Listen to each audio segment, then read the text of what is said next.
नमस्कार, मैं Vijay Pratap Rao Allahabad academy of JPB group से आपका स्वागत करता हूं इस ऑनलाइन प्लेटफॉर्म पर। अब प्रस्तावना के विषय में देखेंगे, वही प्रस्तावना जो उद्देश्य प्रस्ताव के रूप में पंडित जवाहरलाल नेहरू ने 13 दिसंबर 1946 को लाया और 22 जनवरी 1947 को संविधान द्वारा पास किया गया था, संविधान सभा द्वारा पास किया गया था, उसको ही आगे चल कर के प्रस्तावना नाम दिया जाता है। उस प्रस्तावना को अब पढ़ लेते हैं। प्रस्तावना, इसे हम उद्देशिका भी बोलते हैं। उद्देशिका, जिसको इंग्लिश में प्रीएम्बल कहते हैं। प्रीएम्बल, यह प्रस्तावना संविधान के उद्देश्यों को बताता है कि संविधान बनाने का उद्देश्य क्या है, इसमें क्या क्या समाहित होगा। इसको बताने के लिए आपको पूरे संविधान को पढ़ने की ज़रूरत नहीं है, सिर्फ प्रस्तावना पढ़ लेंगे यानी उद्देशिका पढ़ लेंगे तो आपको पता चल जाएगा कि भारत के संविधान में अंदर क्या क्या बातें लिखी गई हैं। आपको पूरे संविधान पढ़ने से पहले अगर उद्देशिका को पढ़ लेते हैं, जिसमें भारत को किस तरह से किस नेचर में रखा गया है, क्या क्या स्वतंत्रताएं दी गई हैं, किस तरह से व्यवस्थाएं दी गई हैं, किस तरह से संविधान का दर्शन इसको बनाया गया है, सिर्फ आधे पेज के प्रस्तावना को पढ़ करके आपको पता चल जाएगा। प्रस्तावना की जो भाषा है ये ली गई है ऑस्ट्रेलिया से। प्रस्तावना की भाषा ऑस्ट्रेलिया।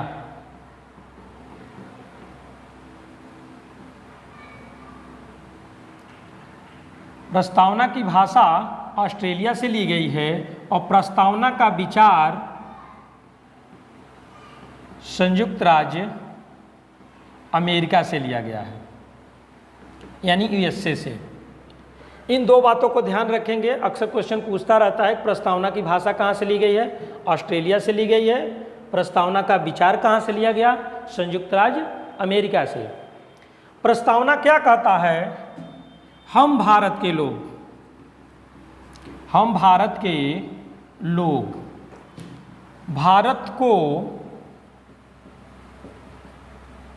एक संपूर्ण प्रभुत्व संपन्न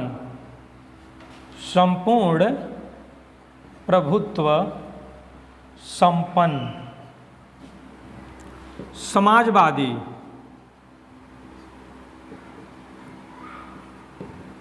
पंथ निरपेक्ष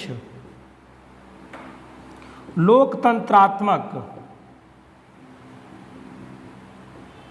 गणराज्य। यहाँ पर देखेंगे जो संपूर्ण प्रभुत्व संपन्न है, लोकतंत्रात्मक व्यवस्था है यह, और गणराज्य, इन तीन बातों को 26 नवंबर 1949 के दिन ही लिखा गया था, यानी मूल संविधान में यही बातें थीं। बाद में समाजवादी और पंथ निरपेक्ष दोनों 42वें संशोधन द्वारा 1976 में जोड़ा गया। 1976 दो बातों को, समाजवादी और पंथ निरपेक्ष, 1976 में 42वें संशोधन द्वारा जोड़ा जाता है। जबकि मूल संविधान की अगर बात करें तो संपूर्ण प्रभुत्व संपन्न लोकतंत्रात्मक और गणराज्य की बात कही गई है।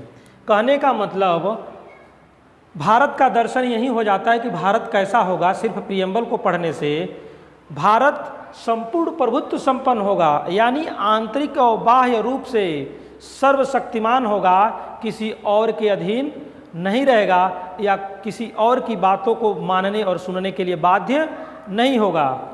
दूसरी बात, लोकतंत्रात्मक मतलब लोगों का तंत्र होगा, जनता का तंत्र होगा, जनता के लिए जनता द्वारा शासन। इस सिद्धांत को दिए थे अब्राहम लिंकन, जो अमेरिका के राष्ट्रपति थे। जनता के लिए जनता द्वारा, यही कॉन्सेप्ट भारत में अपनाया गया।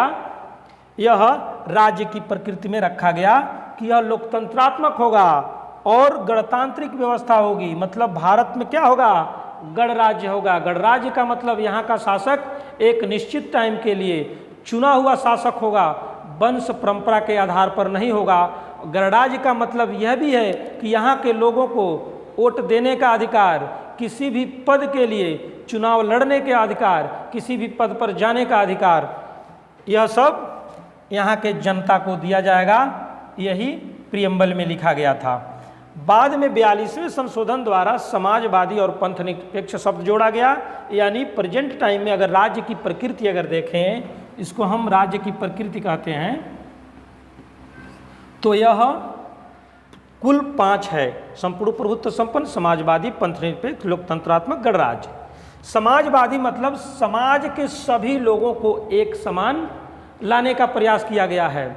यहाँ पर किसी के पास धन का संग्रह नहीं करने दिया जाएगा, सबको एक बराबरी पर लाने के लिए समाजवादी व्यवस्था को लाया गया। वैसे भारत में मिश्रित अर्थव्यवस्था पर ज़्यादा जोर दिया गया, पब्लिक प्राइवेट पार्टनरशिप पर। दूसरी बात इसमें आती है पंथ निरपेक्ष। पंथ निरपेक्ष मतलब यह स्टेट सेकुलर होगा, यहाँ राज्य का अपना कोई धर्म नहीं होगा, सभी धर्म राज्य के लिए बराबर होंगे। अक्सर आप लोग देखते हैं किताब में लिखा रहता है धर्मनिरपेक्ष। धर्मनिरपेक्ष कहना यहाँ गलत होगा, क्योंकि धर्मनिरपेक्ष रह करके कोई भी शासन नहीं चल सकता है।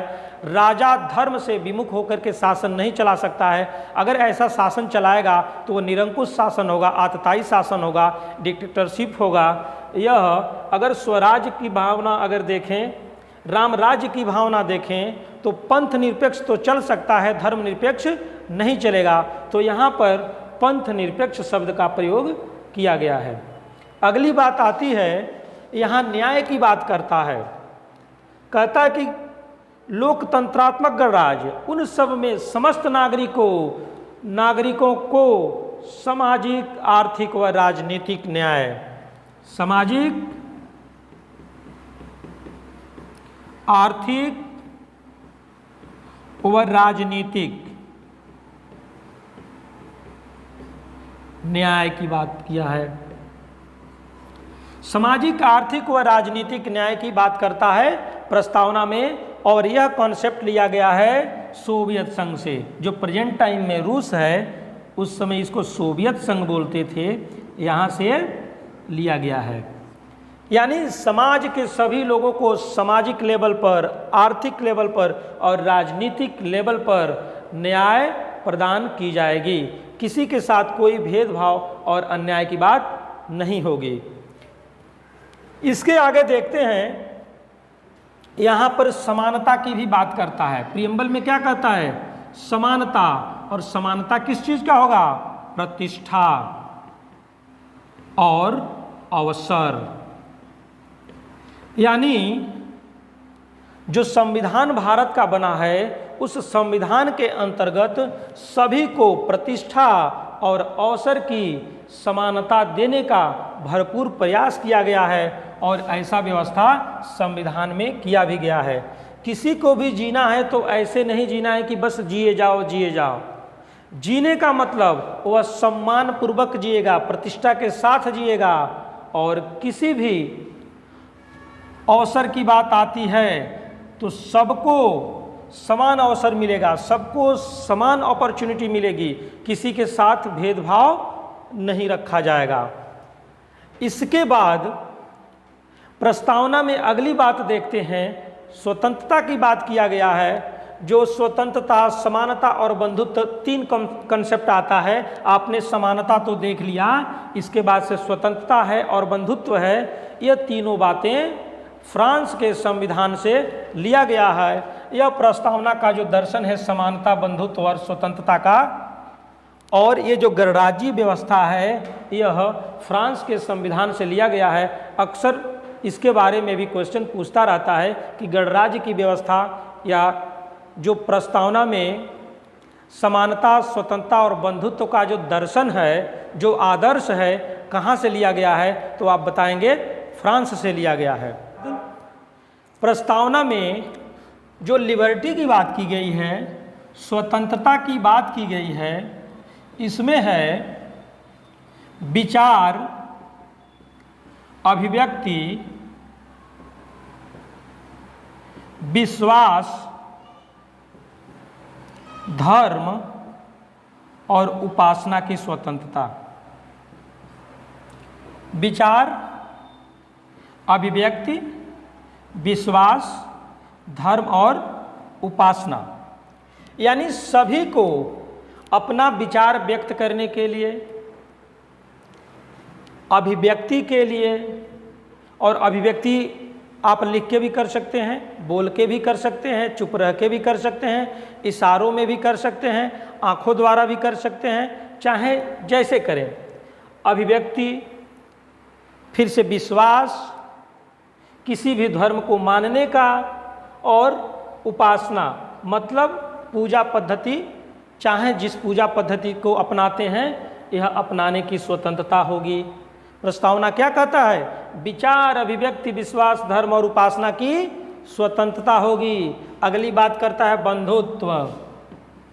बंधुत्व, बंधुत्व में क्या कहता है? व्यक्ति की गरिमा, व्यक्ति की गरिमा, राष्ट्र की एकता और अखंडता। यहाँ पर और अखंडता शब्द, जैसे संविधान में समाजवादी और पंथ निरपेक्ष शब्द जोड़े गए थे, उसी के साथ और अखंडता शब्द भी जोड़ा गया था। ये भी 42वां संशोधन 1976 के द्वारा जोड़ा गया था। यानी पूरे के पूरे प्रस्तावना में 3 शब्द जोड़े गए थे, समाजवादी, पंथ निरपेक्ष और अखंडता। यह 42वें संशोधन द्वारा 1976 में जोड़ा गया। तो यहाँ कह रहा है व्यक्ति की गरिमा, राष्ट्र की एकता, यही दोनों मूल प्रस्तावना में थे। संविधान जब बन के तैयार हुआ उस समय यही दोनों शब्द थे। तो यहाँ पर कहता है कि व्यक्ति की गरिमा, अगर व्यक्ति की गरिमा रखी जाएगी, व्यक्ति की गरिमा होगी, तभी राष्ट्र की एकता होगी। अगर कोई किसी के गरिमा की ख्याल नहीं करता है, जैसे कि एग्जाम्पल के तौर पर देखा जाए तो भारत क्या करता है? बंधुत्व की बात करता है, भाईचारे की बात करता है, सब भाई भाई हैं, मतलब यहाँ पर एकल नागरिकता है, सब भारतीय हैं, कोई किसी स्टेट का अलग से नागरिक नहीं है। और जब एक स्टेट दूसरे स्टेट के व्यक्ति की गरिमा का ख्याल नहीं करेगा, एक दूसरे को इज्जत नहीं देगा, तो फिर वह भी उस स्टेट में जाकर के इज्जत नहीं पाएगा। मतलब व्यक्ति एक दूसरे की गरिमा का ख्याल नहीं करेंगे तो राष्ट्र की एकता कायम नहीं होगी। मतलब राष्ट्र क्या होगा? विखंडित हो जाएगा। और जब राष्ट्र विखंडित हो जाएगा तो अखंड भारत का निर्माण नहीं हो पाएगा। तो यहाँ कहता है कि व्यक्ति की गरिमा होगी, यानी संविधान द्वारा ही व्यवस्था किया गया है कि व्यक्ति की गरिमा का ख्याल रखा जाएगा तो राष्ट्र की एकता होगी, और राष्ट्र की एकता होगी तो यह अखंड भारत के रूप में रहेगा। इन सारी बातों को प्रियम्बल में दिया गया है। अब कह रहा है कि अखंडता शब्द को 42वें संशोधन द्वारा जोड़ा गया है। तो आपसे क्वेश्चन पूछ सकता है कि अब तक संविधान में कितने बार संशोधन हुए हैं? तो आप बताएंगे अब तक संविधान के प्रस्तावना में मात्र 1 बार संशोधन हुआ है। और कब हुआ है? 1976 में 42वें नंबर का संशोधन था, और इसके तहत समाजवादी, पंथ निरपेक्ष और अखंडता शब्द जोड़ा गया। इसके अलावा प्रियम्बल में अभी तक कोई संशोधन नहीं हुआ है। इस प्रस्तावना को बेरूबारी संघवाद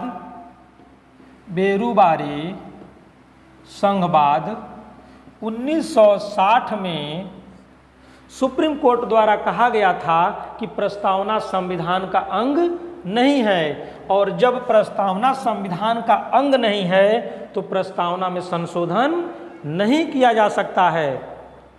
दूसरी बात 1973 में आती है केशवानंद भारतीवाद 1973।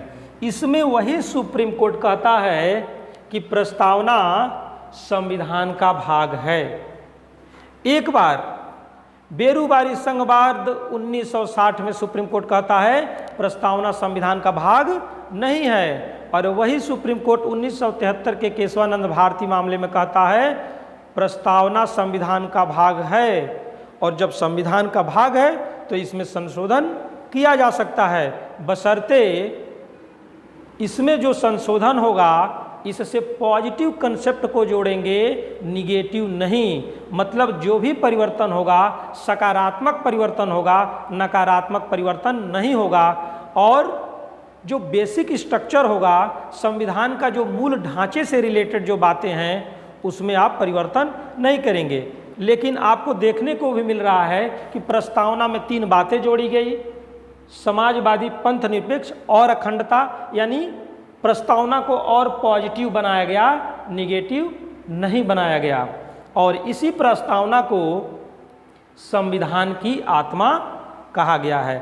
अक्सर यह भी प्रश्न पूछता रहता है संविधान की आत्मा किसे कहते हैं, किस भाग को कहते हैं, तो ऑप्शन दे देता है मूल कर्तव्य, मौलिक अधिकार, नीति निर्देशक तत्व और प्रस्तावना। तो यहाँ पर सही होगा कि प्रस्तावना को संविधान की आत्मा कहते हैं, और प्रस्तावना प्रवर्तनीय नहीं है।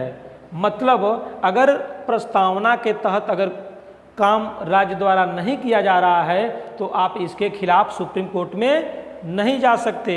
सिर्फ सुप्रीम कोर्ट में जाने की व्यवस्था है मूल अधिकार के संदर्भ में, यानी मूल अधिकार को जस्टिसिएबल कहा गया है, प्रस्तावना जस्टिसिएबल में नहीं आता है। इससे भी संबंधित क्वेश्चन पूछ देता है। अगली बात यह देखेंगे कि स्वतंत्रता में 5 बातों को दिया गया है, विचार, अभिव्यक्ति, विश्वास, धर्म और उपासना। बंधुत्व में 3 बातें लिखी गई है, व्यक्ति की गरिमा, राष्ट्र की एकता और अखंडता, और समानता मैंने बताया था, प्रतिष्ठा और अवसर, 2 ही बातें लिखी गई हैं। न्याय की बातों में सामाजिक, आर्थिक व राजनीतिक, सामाजिक, आर्थिक व राजनीतिक जो बात है उसमें भी आपको थोड़ा सा घुमा के क्वेश्चन कर देता है कि निम्न में से कौन प्रस्तावना में नहीं है, और लिख देगा सामाजिक, आर्थिक, राजनैतिक और धार्मिक, चारों न्याय के बारे में पूछ देगा। तो यहाँ आप लोगों को ध्यान देना है कि धार्मिक न्याय की बात प्रस्तावना में नहीं की गई है। और यह भी पूछ देता है कि न्याय की कितनी बातें लिखी गई है, तो मात्र 3, सामाजिक, आर्थिक व राजनीतिक।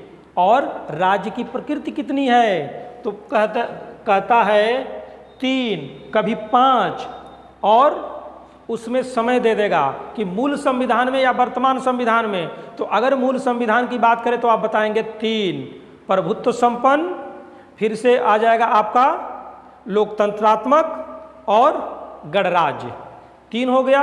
अगर वर्तमान की बात करें तो समाजवादी और पंथ निरपेक्ष भी उसमें जुड़ जाएगा, तो 5 बातें हो जाएगी, यानी प्रकृति में 5 बातें हैं।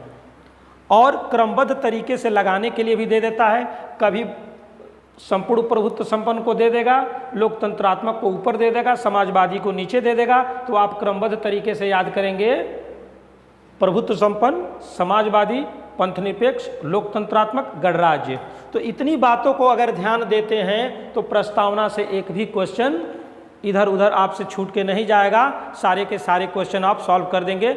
मुझे उम्मीद है कि आप लोगों को यह क्लास, यह सेशन बहुत पसंद आएगा और इसका आप भरपूर लाभ लेंगे।